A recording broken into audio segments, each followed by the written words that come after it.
Hi, I'm Brittney Ashley, your host of Breaking Norms, Building Dreams, your guide through this transformative journey in both business and life. This is your place crafted for dreamers, doers, or anyone who has been told they can't. Get ready as we challenge those narratives together. You're tuning in live to the United Public Radio Network, airing on 105.3 and 107.7 FM in New Orleans. We are streaming on all the popular platforms every Monday at 3 p.m. Eastern Standard Time. Join me for a candid and thought-provoking conversation celebrating your unique journey because you are worth it. Hello, everyone. I'm so excited to be with you today on a Monday. Welcome to Breaking Norms, Building Dreams. I'm your host, Brittney Ashley, and we are broadcasting live on the United Public Radio Network, UFO Paranormal Radio Network, 105.3 and 107.7 FM in New Orleans. Get ready to escape the next hour as we break norms and build dreams with Isabelle. Thank you, Isabelle, for coming on today. I'm so excited to have you. I am stoked. I am so excited. I've been following you for some time. I always looked up to you. I just loved your journey. But for all the listeners, let me do a quick bio on you. Everyone, this is Isabelle, the co-founder and CEO of LeapZone Strategies, and one of the most inspirational branding, marketing, and customer experience keynote speakers. Isabelle is a no-nonsense dynamo born to catapult passionate entrepreneurs and thought leaders to build business and brands designed to make life better.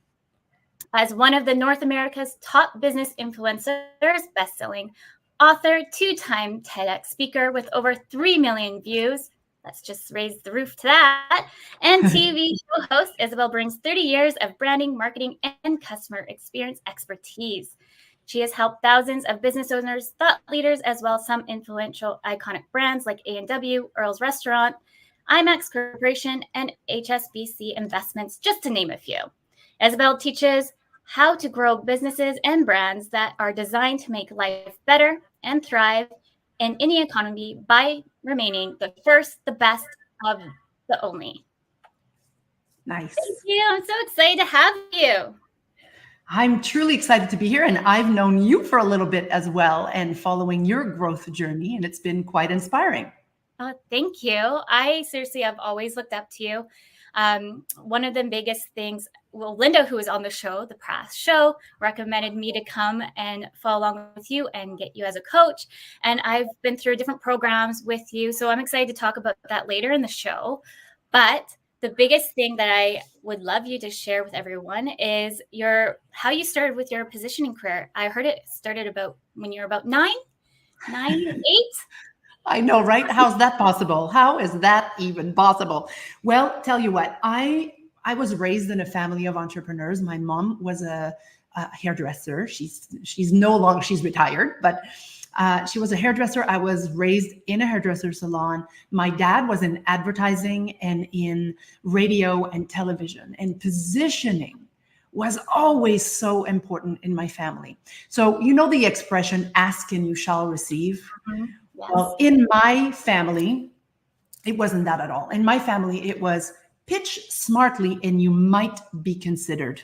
So imagine that you've got kids, right? So imagine I'm 7, 8, 9 years old, and instead I don't want to swim anymore twice a week. I want to go dance, do a dance class 4 times a week. I couldn't just come to my parents and go, I don't want to swim anymore. I want to do dance. I had to pitch it so that it would make life better for everybody.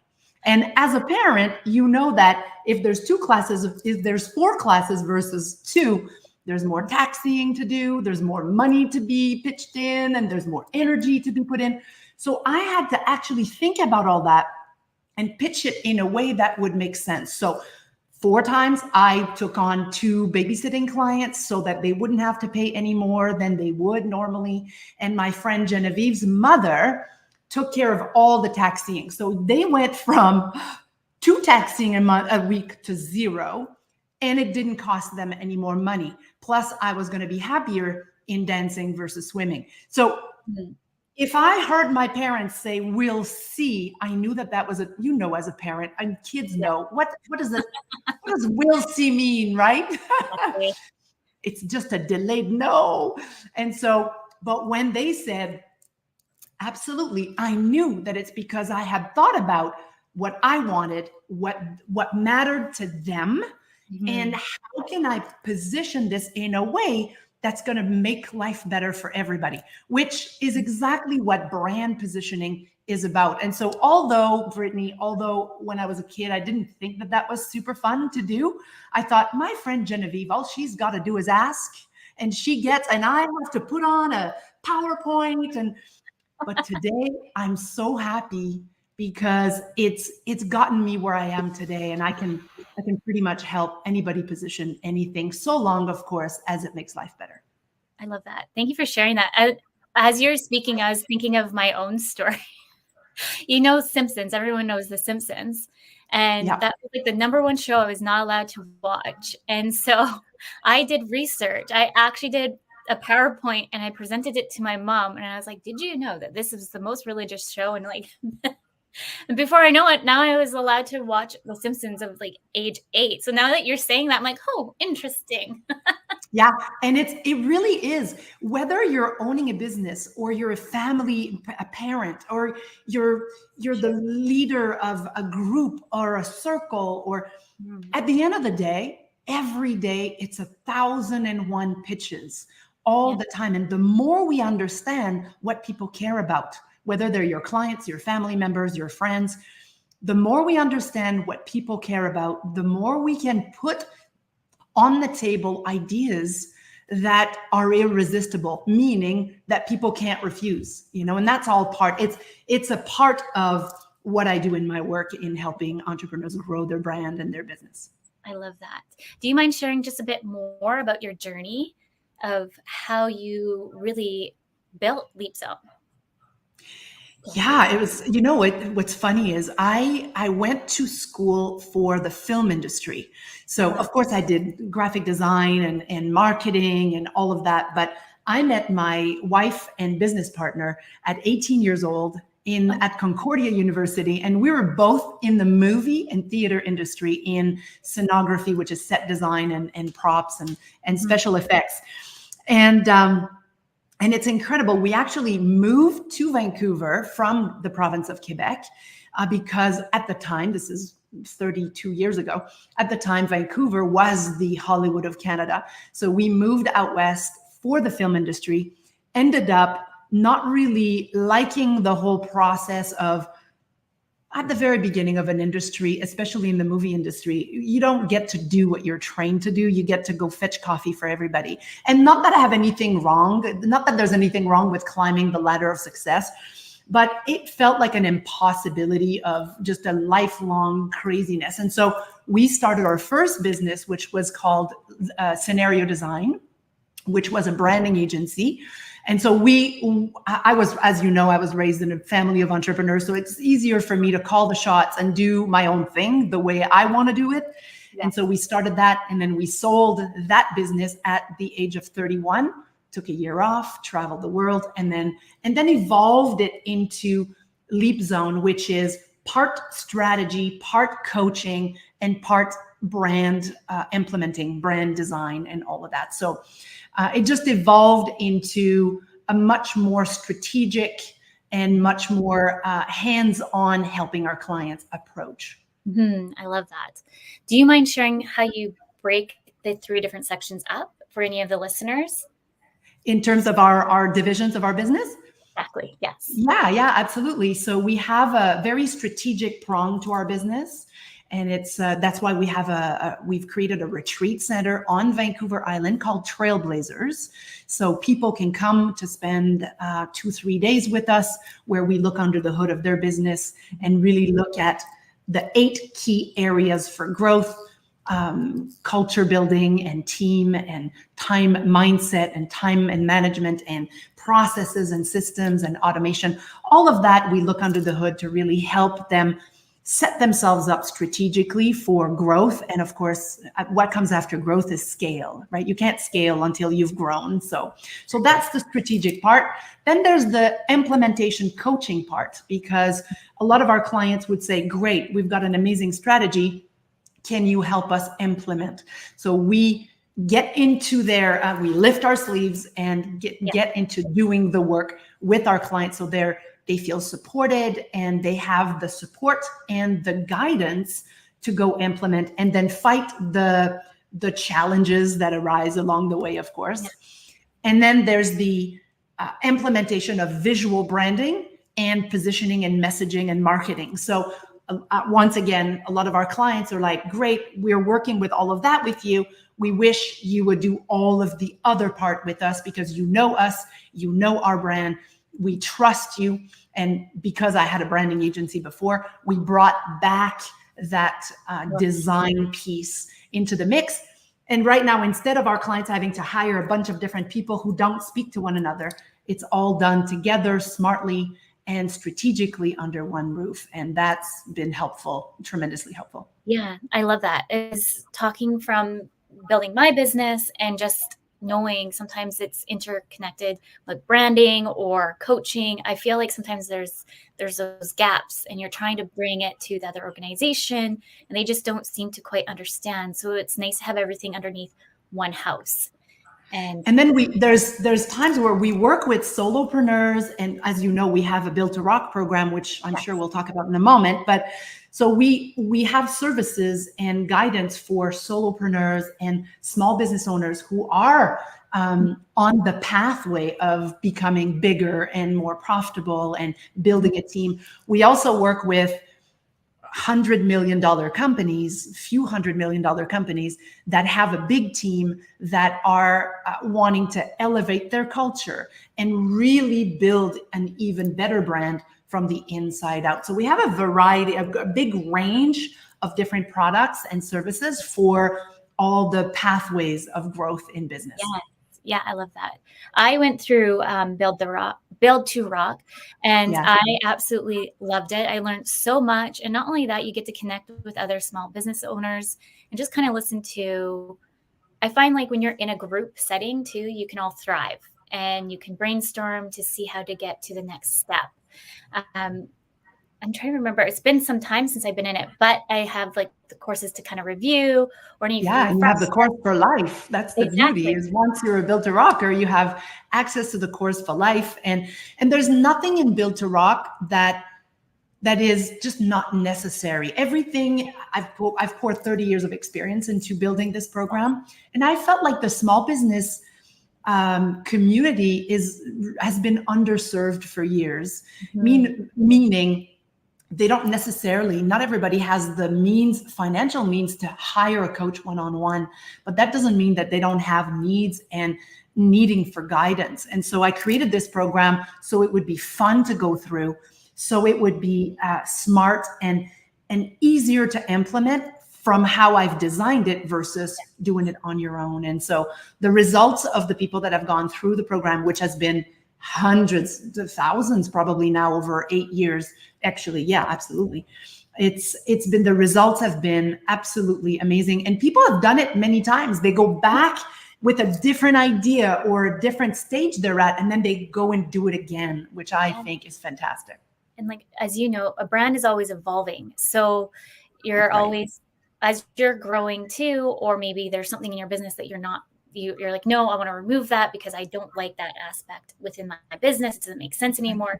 Doing this course, like even for me to like be able to go back through it a few times has helped me, because I'm constantly, you know what, I don't like this piece here.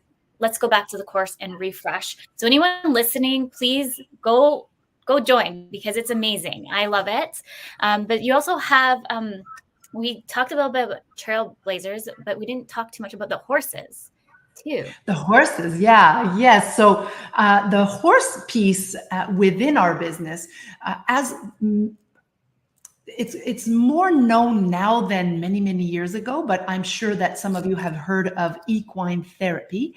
And that's usually, it's a modality that's leveraged with horses, and usually kids with disabilities or people with addiction. And we actually leverage the power of this methodology in working with entrepreneurs and leaders and their teams, because horses are, oh my goodness, we just did a on our Outcome Overcome podcast, we just did an episode specifically on the power and the brilliance that horses have with people.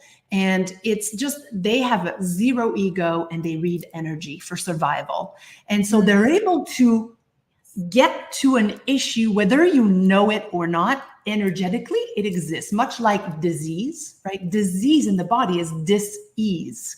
So there's stuck energy somewhere in the body. So we partner with our horses. We have 4 beautiful horses at Trailblazers. And when people come here to experience the work that we do, they have an opportunity to also work with the horses to really get to the essence, to the root of certain limiting beliefs, of certain fears, certain things that they have that actually they don't even know, but it's slowing down their growth. Mm-hmm. I love it.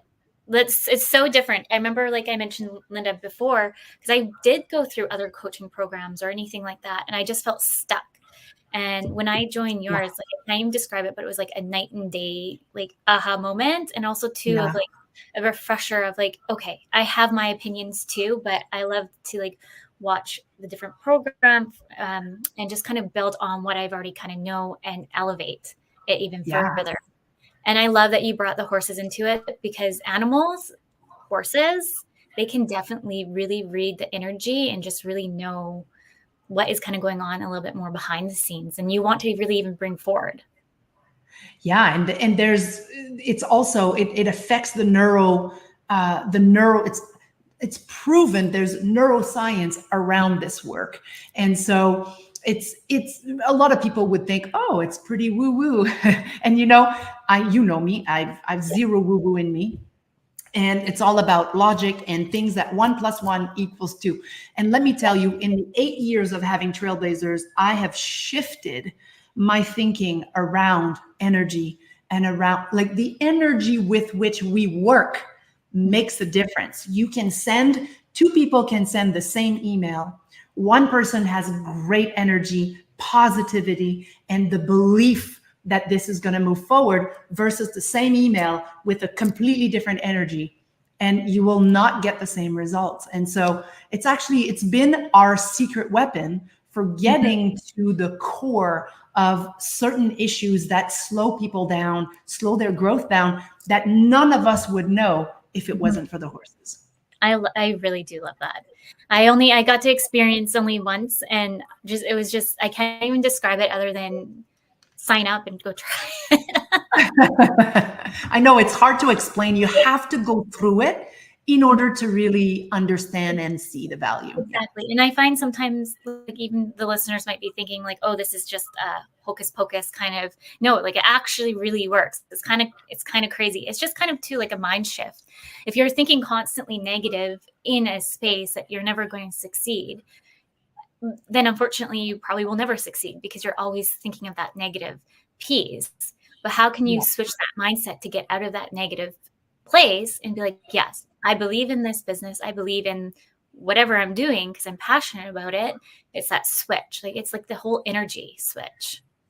And, you know, I've invested my whole life saving into Trailblazers and the work with the horses, not just with the horses, but everything we do with LeapZone and at Trailblazers. And I would not have invested my life savings if I didn't know for a fact, logically, energetically, spiritually, that this was just something that was going to create faster, deeper, more long-lasting transformation with our clients. Yes, I love that.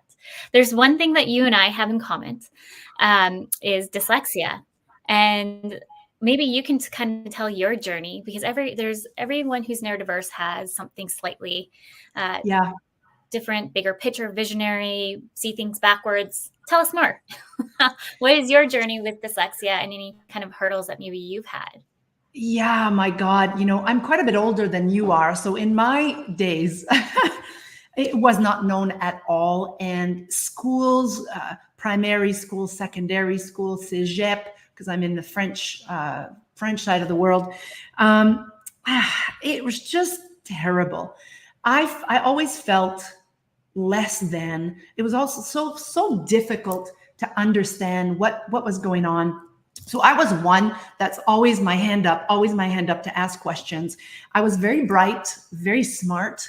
I asked smart questions, but often teachers would say on the report cards, Isabelle is disturbing. She's always asking questions. And I'm thinking, if I was a teacher and I had a student that's that engaged and that curious, I wouldn't be bitching about it. I'd actually be celebrating it, Yeah.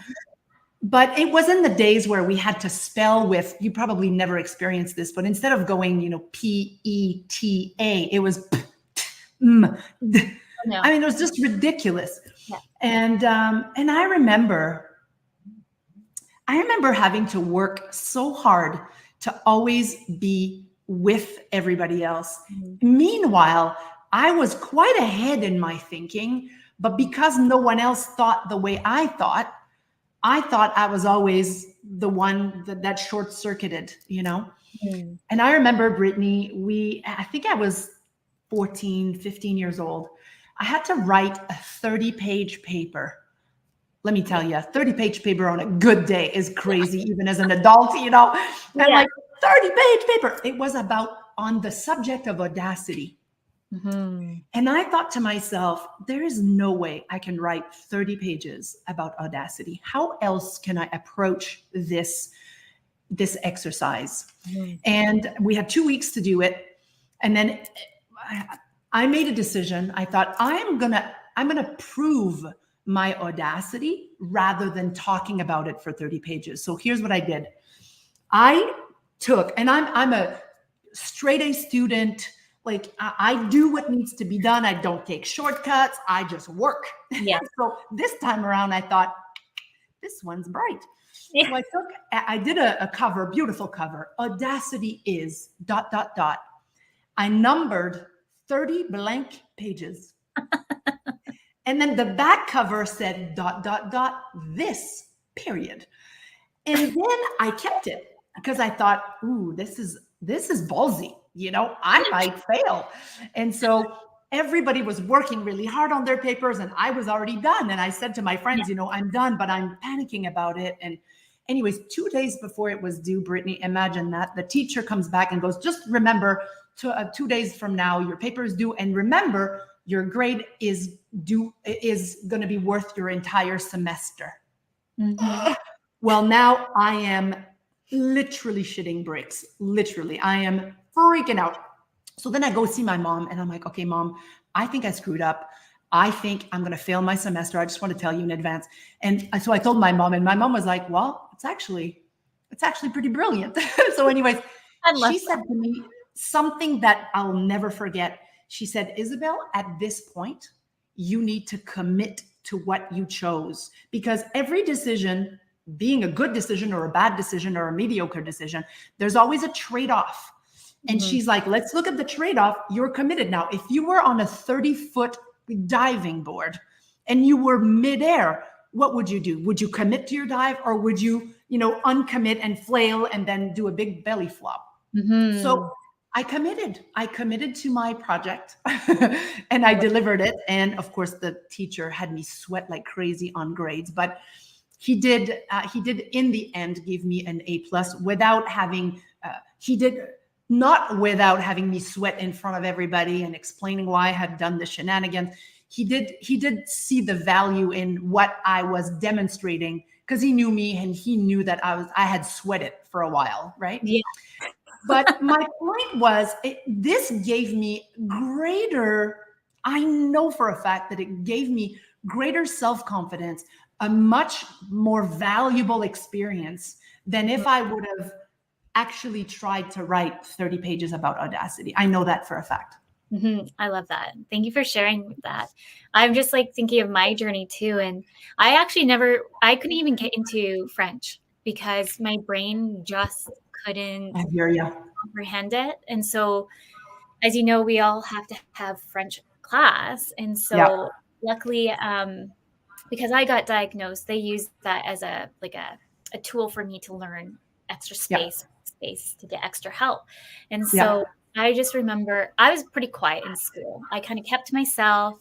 I wasn't like you with my hands up. I was just kind of, I hated reading out loud. Was Oh, I very hated smart, reading out loud. I would right? vomit. I Yeah. just super anxious, like all the above. But the one thing, unfortunately, with school, I found this is the whole premise too of why I started the show, is just to tell everyone they are worthy. It doesn't matter Yeah. what label somebody has labeled you as. We are all we are all worthy of whatever we want to pursue in life if we're absolutely passionate about 100%. So so this is like my whole realm of this show is like helping me do my own self-discovery as well. Because even thinking of me speaking in front of listeners like this right now, I'm like, oh my goodness, a part of my introvert me like dies a little bit inside. You know, and what I understood, like you, I had Mhm. difficulty, and in my days, they would have everybody read out loud, right? One after the other, and maybe in Yeah. yours as well, like you said. So what I would do is I would calculate the people, and then I would count the paragraph, then I would practice like crazy. But then Natalie in front of me, she'd be so good. She'd read 2, 3 paragraphs, and I'd be like, oh no, now I gotta start. But meanwhile, I'm not listening. I'm panicking. I'm not learning. I'm stressed as all hell. Yeah. And at some point, a friend of mine, my friend's mother, said to me, Isabelle, fish don't climb trees. And I thought, what do you mean by that? She's like, you just learn differently. Because at some point they understood that my way of seeing things, like if Mm-hmm. something protrudes out in a 3D world, I see it in. If Mm-hmm. it's, a blend of this color to that color, well, I see that differently. Mm-hmm. For years, I thought that was the bane of my existence. And let me tell you, I am now an expert at simplifying content, simplifying meaning, taking the intangible and making it tangible, helping people distill complicated stuff into very simple. And I guarantee you, I would not be as good as I am at that had it not been for my dyslexia and all the crap I had to go through to get to Yes. appreciate that this is not a disability for me. It's a superpower. Mm-hmm. It's a superpower. And we need to own who we are, right? By owning our badassery, then we can step more into our greatness, no matter who we are, no matter what abilities or disabilities or limitations or not limitations. We all have a beautiful combination that is unique, that when leveraged can actually create magic. Yes, 100%. And I'm still like, as I go through this journey, I'm seeing like ways I now realize why I never fit into a 9 to 5. Yeah. Oh my God, for Honestly, sure. I I'm like one and done. Like if I get it, I'm on to the next, on to the next. What else are you giving to me? I'm already bored. Yeah, totally. Yeah. So being an Interesting. entrepreneur, I have like 600 different things, and everyone's like, "How do you do it?" Like, I don't know. Maybe it's my dopamine. It's that I'm able to keep up with it because it fires me up. So if somebody comes in with a problem, I'm like, I might not know how to fix it right now, but give me a week and I'll come back and I will show you a more simplified way of how we can do something. Well, of course. And let me tell you, some of the most brilliant business minds and entrepreneurs on the planet, of products and services that we couldn't live without, that are very well known, are dyslexic, right? And so it's just a different way of learning, a different way of thinking. And it's not because the universe, the school system is built a certain way that we all need to fit into that certain way. It's no longer that way, Exactly. Yes. Well, thank you for sharing your story. Let's talk a little bit more about your TED Talk, because I know you've done a few TED Talks. I've listened to them. I love them. One specifically on the hero formula. Can you talk a little bit more on that one? Yeah, this particular TEDx came about. I was asked a couple times to speak on a particular subject, and I thought, I don't have time for a TEDx. My God, it's just a lot of work. Let me tell you, it's not for the faint of heart. But so I chose to talk about how to diminish worry. And this again started with what my mom said to me when I was 9 years old, which is a completely different phrase than we talked about earlier. I remember being bullied, and I was always worried about, how do I walk to work? How do I come back to school? How do I come back from school? What road will I take? Will they find me? Will I get beaten today? I mean, it was just ridiculous. And at some point, this particular person phoned me, and I knew it was this person phoning me. And I said to my mom, just say that I'm not there. And my mom said, just a second, Stephanie, she's right here. And so and this is in the TED Talk, but she passed the phone to me and she said, Isabelle, if you can't say no to what you don't want, you'll never have the time and the energy for what you do want. Mm-hmm. And that phrase stayed with me. Mm-hmm. And it allowed me to actually, reponder that and create the TED Talk about the power of zero tolerance. And I don't mean it in the zero tolerance. I mean it in the way of the things that you tolerate in your day, mm-hmm. in your day-to-day, whether it's a leaky faucet or someone you need to have a brave conversation with, an employee that's always late, whatever you're tolerating in life, you saying yes to things you should say no to, mm-hmm. at some point you will end up worrying about those things. And instead of, a lot of people talk about reducing worry, they talk about, do more meditation, go walking, do some gym. There's nothing wrong with that.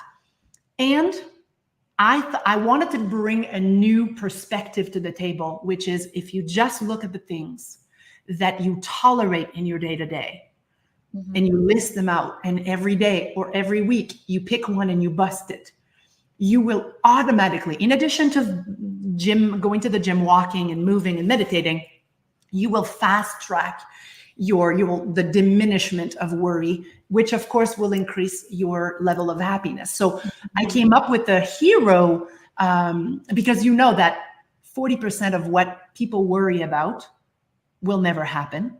Mm-hmm. 30% of what people worry about has already happened. Nothing you can do about it.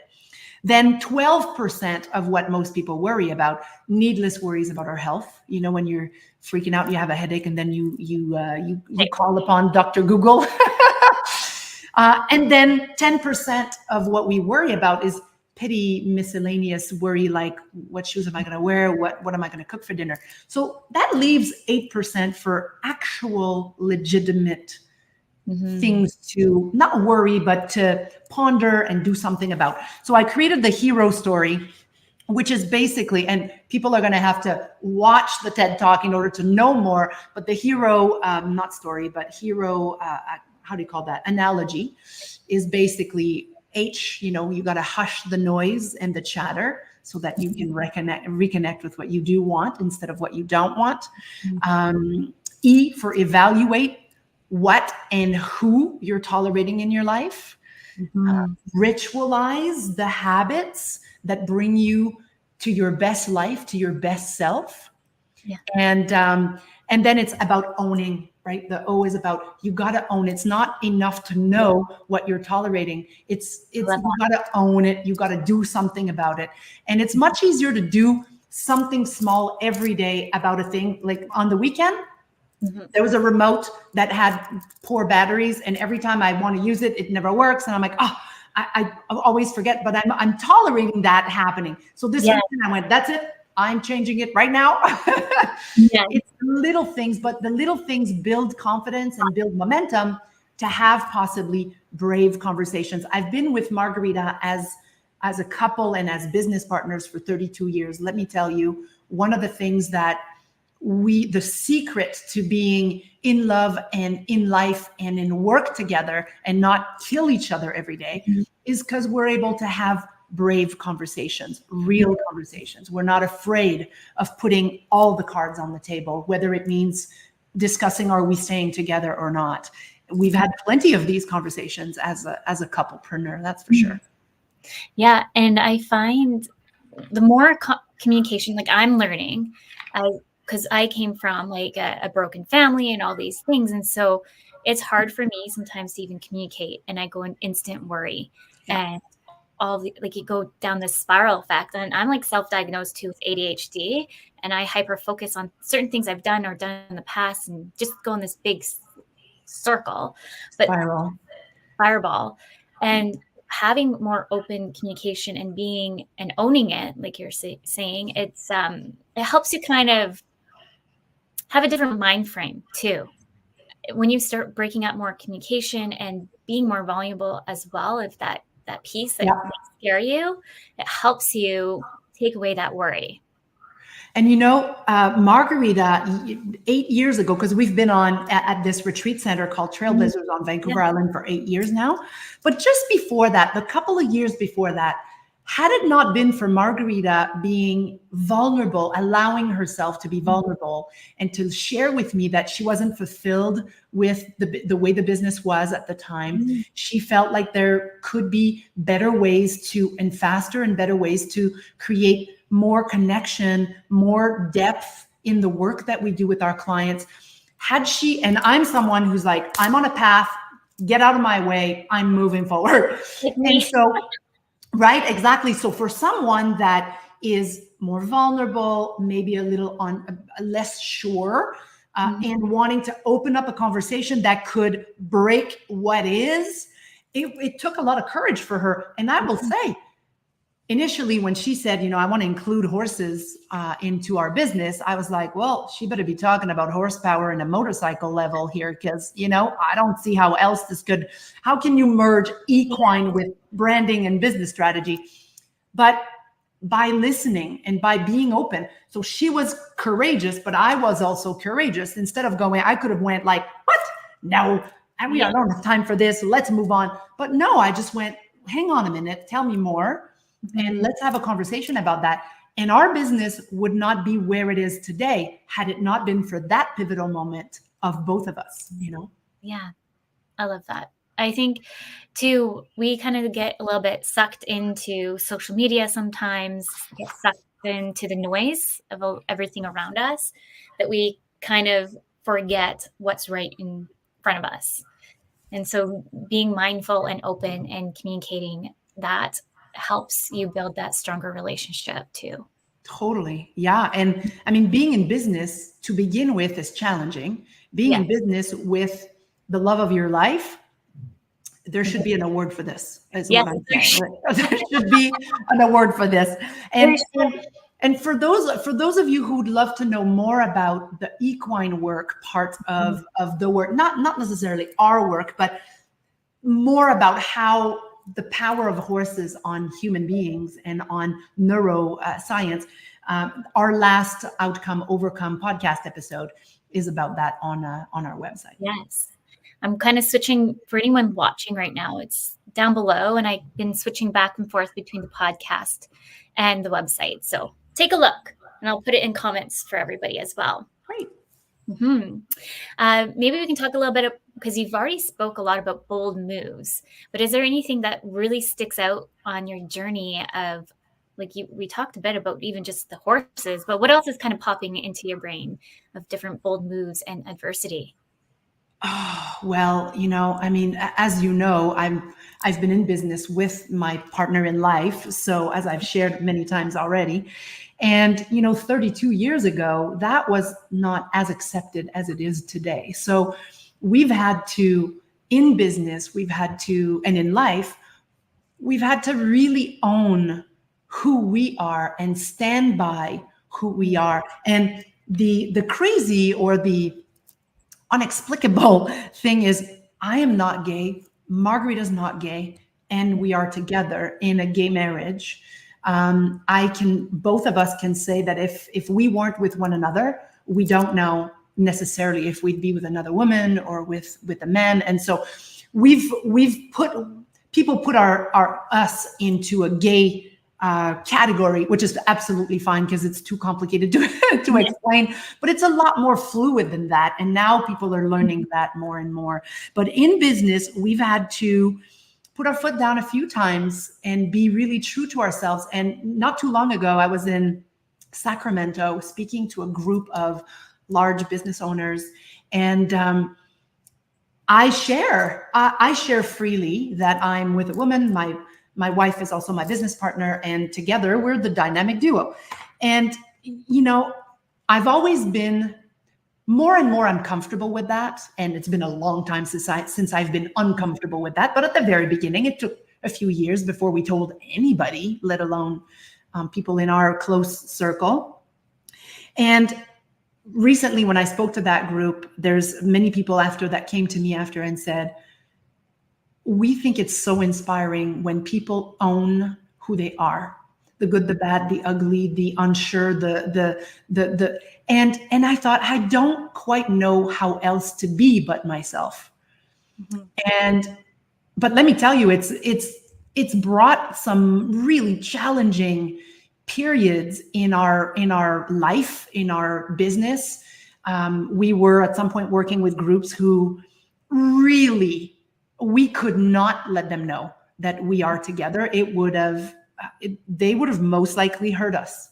Mm-hmm. And of course, at that point, we had to shift. We're like, we can't work with people like that. We can't go through life and not be ourselves. I mean, that's ridiculous. And I think when you're creating too a brand, it's all about who you want to work with too, being authentic to who you are, authentic to everybody else. And if you're not authentic to you, then you're never going to be in alignment when you're building the business. And I can't be preaching authenticity in branding if I'm not authentic myself. So, you know, if I make a mistake, I'm the first one to go, you know what? I now have thought about this and no, I've changed my mind. You've convinced me. Or yeah, I see it differently now. Or I'm sorry, I did not see that clearly. Or no, these are my boundaries. And, you know, as business owners, as you know, we need to create clear boundaries and not only create boundaries, but respect them. It's one thing to create boundaries. It's a completely different thing to respect them. And I think everyone starts a business because they want to have more freedom. They want to generate more money. They want to have the opportunity to help and impact more people. Mm-hmm. But as a result of not necessarily understanding business and all that is involved, and also wanting to please and wanting to help people, at some point what happens is people feel overwhelmed, overworked, and literally undervalued for the genius that they bring to the table. Yes. And that is a question of really getting clear about what you stand for as a brand, who you are, what you believe in, what's the new normal that you want to create for yourself and for your clients. And then you have to create boundaries around that to really protect that and only attract opportunities. See, if people keep saying yes to things that they should say no to, the universe goes, they said yes, let's give them more of that, you know? Yeah. I remember years ago, Brittney, I had an opportunity to work with Disney. And that was at the very early of our career. Disney is a big, obviously, was then, still is today. And the way the contract, it was freelance, but the way the contract was written, it was basically freelance, but you're our slave. So when we need you, you need to, day or night, doesn't matter what you have on your plate. When we need you, you better be there. And it was great money, great company. And I thought, wow, who has an opportunity like that at the very start of their career? Mm-hmm. And we, after crying a few nights of discussion, Margarita and I, we decided to decline because we didn't start our business to be a slave to another business. We started our business to do it our way and to follow suit with what we wanted to do. And I have zero regrets, but let me tell you, it was a decision that was difficult to make, and it involved a hell of a lot of tears. I can definitely see it's when you're just starting a business and something gets put in front of you to that scale. It's just kind of, how do you even, part of you is like, how do I not say yes?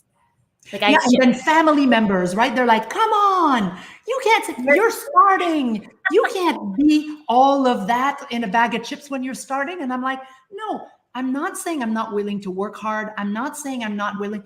What I'm saying is I'm not willing to become a slave to something that I don't agree with, And so by having strong beliefs and strong boundaries around that, I believe that it set the universe straight, and the universe was like, oh, these women, these girls mean business, and they're not going to dink around with this. So let's give them more of that, Yes, yeah. I love that.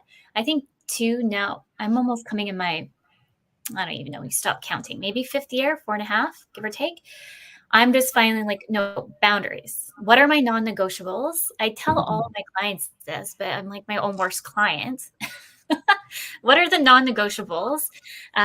What are my boundaries for me as a mom, as a business owner? How do I see this growing full scale? Like all the questions that I usually ask, but not for myself. And so this year I'm calling it like the year of a cleanup. What's the year? If these automations aren't making sense anymore, what does make sense? If you're attracting these kind of people, why? If you're saying yes to these things, why?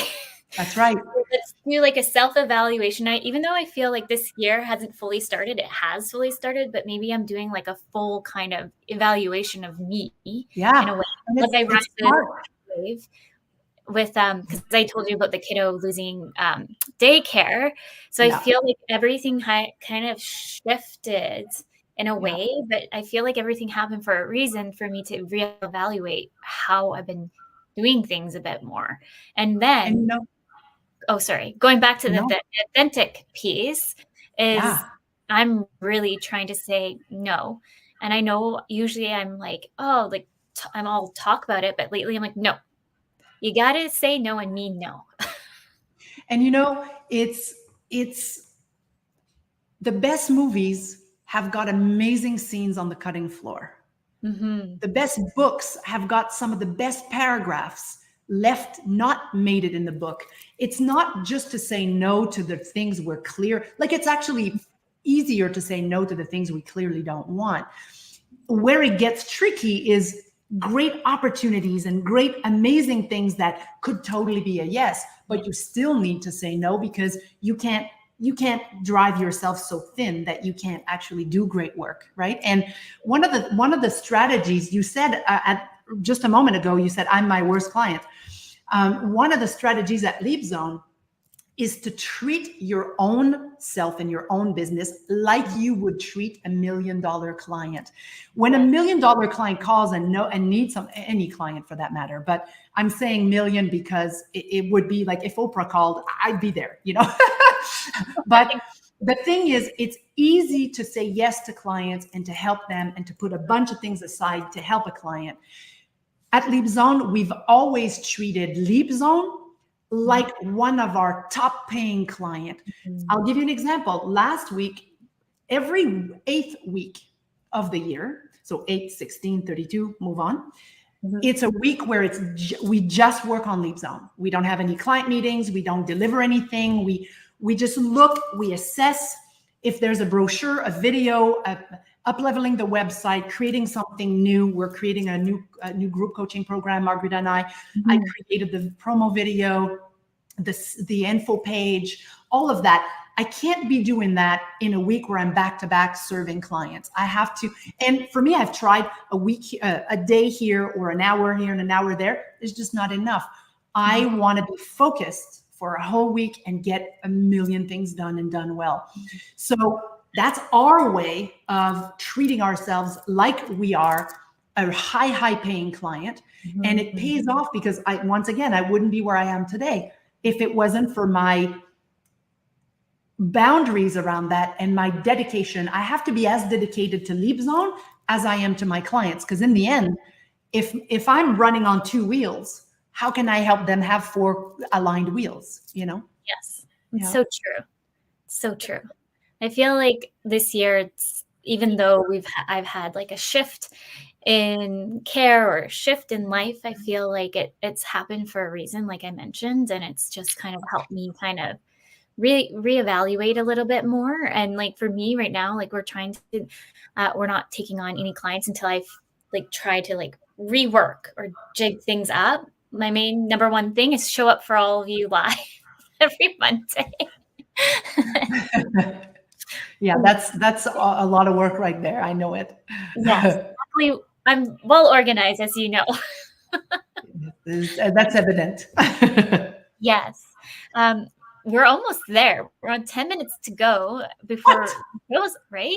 I want you to just show everybody kind of your information here. From maybe you can talk about from hot mess to organized, what this one is all about, the masterclass. Yeah.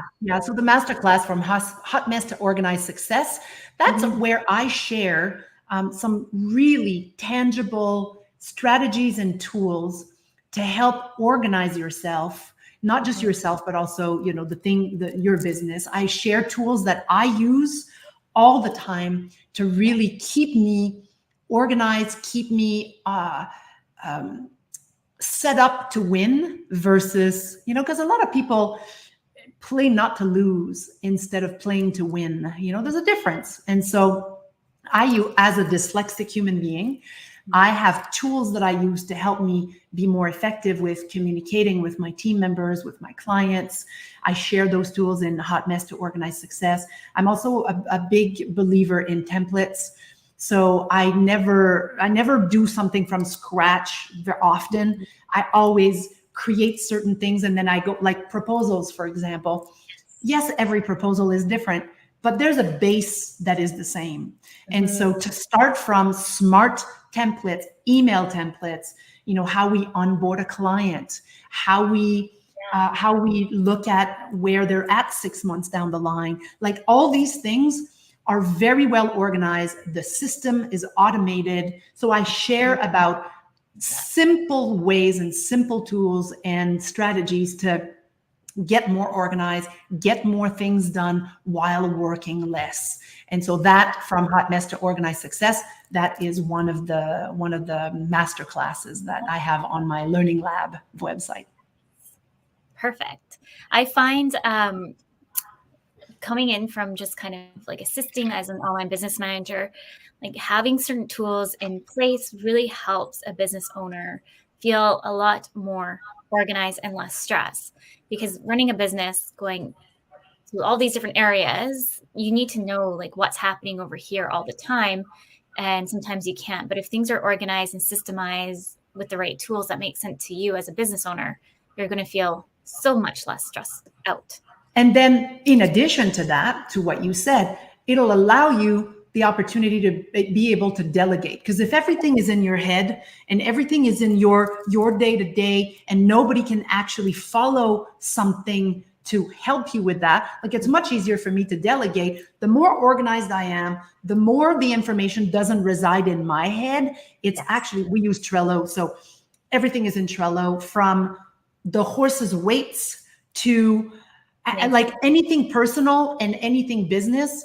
We literally have different boards, different cards, different things and my assistant can go and find all the information that she needs. If Luciano, one of the coaches that coaches for LeapZone, if he needs a tool or a strategy or a system, he doesn't have to go, hey, Isabelle, where is that? It's very well organized. They know where things are, so that I'm not bottlenecking. Because this is something that happens when you start growing your business and you have maybe an assistant, maybe you don't have an assistant yet, or maybe you have an assistant and another team member. Man, you being the bottleneck is the biggest pain in the butt ever. And that is your own doing. It's, you're used to do everything. So of course, you it in your head and you just go and about it and you do it. But then it's impossible to delegate and it's impossible for other people to help you. So as you grow, when we started our first business, we set it up so we could be selling it, even though we had no intention of selling it, but we did. And we would not have been able to sell it if everything had been in our heads and just, we just go about our business day to day, disorganizingly. I don't know if that's a word, but we'll say it is.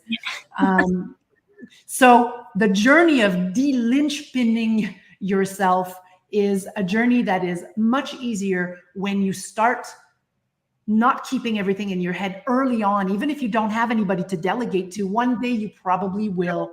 And it's just much easier to start early, 100%. And you just never know if you want to sell. And like, I love doing SOPs for clients. I should point to myself, create an SOP for you. That's right. But I like just did like a whole bunch of SOPs. I'm like, this is fun. But then when it comes to me, I'm like, Well, that's the thing. And because you don't have, first of all, it's much harder to work on our own things than it is to work on other people's things, right? And so that's why we have sit down complete weeks set aside for these things so that we can get it done, you know? I love that idea. I really do. I try, but I have mine like broken into sections. So I'm trying to figure out what makes sense. Because I feel like with kiddos, I'm like, I don't know anymore right now. But I love working on like trying to fix things up for myself, because I know it's just going to help me relieve that stress and know things are a little bit more, if anything ever happens. And to start, you can just start with what we call bubble time, right? It's bubble time is a dedicated block of time that is undisrupted. You're undisrupted. No bing, bing, ding, ding, no email, no social media, no picking up the phone. You're just for an hour and a half, you just sit down and you get some things done. So I have purple blocks in my calendar. So part of Hot Mess to Organize Success, I talk about how I organize my schedule in color code because I'm dyslexic. So just by looking at the colors of my calendar, I need to know what kind of week I'm having. And if I'm touching on prospecting and, you know, getting things done and delivering to my clients, like, am I touching all the parts that make a business profitable and go well? So sometimes it's just a matter of setting an hour and a half aside on a regular basis. And you may not know what you're going to achieve in that block of time, but you know that you will have time to do whatever needs to be done. I love that. That's definitely, I'll start doing that.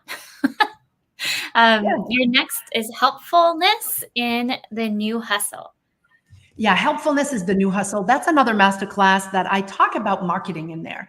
It's about really understanding what your business stands for, because marketing is just the actions of promoting, of sharing why you're the right solution for a certain client, right? So being helpful. A lot of people don't like sales. They're shy. They don't want to feel salesy. And this masterclass is for people who are really good at what they do, but don't like a sales conversation, don't like to actually, they like making a sale, but they don't like the process of making a sale. And so that is all about being helpful. And I share 3 impact drivers to really help you be more helpful to your prospects, to your clients, and creating new normals with what you are meant to be doing, right? Your genius on the table. And I make it fun. And so people tell me, oh my God, I was always afraid of marketing. And now I love it. I do what feels right for me, and I do it in a way that's being helpful, and I'm getting great results. So that helpfulness is the new hustle is all about increasing your sales, therefore your impact, without being salesy. Oh, I love that. I always say to clients along the way of like, what makes sense for you? Because social media, it's a beast in itself. If you don't like to show up on Instagram and do reels, let's figure out something else for you. That makes sense for you. So you're not feeling, because you might feel salesy if you're showing up on Instagram and it's not in alignment to you. And it's all about the alignment of what makes sense to you and what you feel comfortable with. This particular person loved YouTube videos. I'm like, well, that's amazing. If you love YouTube videos and you're already making that content, then we can cut those pieces down and throw it out to the masses while you show up authentically over here too. Yeah. And I think what's important is to really understand what's your bigger play. What's the big impact you want to create? And once you understand, for me years ago, it was, I wanted to impact 1 million entrepreneurs. And then a TEDx opportunity came up and I was like, oh no, I don't have time. And then I thought, well, wait a minute, this could be a short track to my 1 million. And now I'm at 4, right? So sometimes the impact you want to create, the vision needs to be stronger than the fear of one thing. Yes. Love that. I'm looking at the time. We are like top of the hour. Is there any last minute tips, tricks, right before we jump off here for any of our listeners. I have all your information here for anyone listening to come on to the show and look at Isabelle's website, podcast channel, YouTube channel. I'll have them all going here. Yeah, I would just say the thing I would say is the more noise online, right? There's a lot of noise everywhere. You need to just be clear about what you offer, why you offer it, clear about what's your message and how you're going to communicate it. And the simpler and more authentically you communicate that, the better. And so step into who you are, own your badassery. And one of our taglines is permission to be bold, granted. Permission to be you, granted, right? Permission to be a badass, granted. Yes. Love that. Thank you so much, Isabelle, for coming on the show today. It's been a pleasure. I can't wait to have you again. For all our listeners and the United Public Radio Network and the UFO Paranormal Radio Network. Next week, we have Marianne coming in. We're talking about system automations, her journey. So with that, until next week, remember your journey is unique and your worth is unquestionable. Thank you, everyone.